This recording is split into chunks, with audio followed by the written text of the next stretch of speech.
वृत्तपत्रात आपलं स्वागत आहे।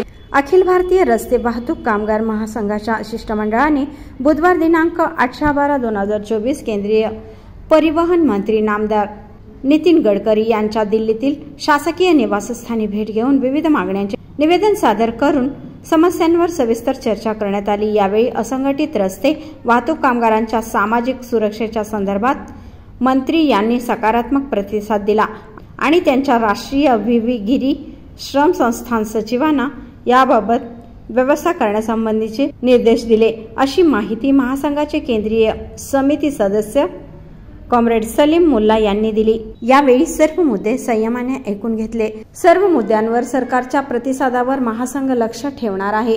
सरकारकडून सकारात्मक प्रतिसाद न मिळाल्यास महासंघाच्या 9 जानेवारी 2025 रोजी विजयवाडा येथे होणाऱ्या कार्य समितीच्या बैठकीत चर्चा करून पुढील रणनीती आखण्यात येईल, असा इशाराही यावेळी महासंघाच्या वतीने देण्यात आला। यावेळी शिष्टमंडळात महासंघाचे कार्याध्यक्ष के दिवाणकर, उपाध्यक्ष सरबत सिंग पुनिया, सरचिटणीस आर लक्ष्मय्या, सचिव राजकुमार झा आणि जीवन सहा आदींचा समावेश होता।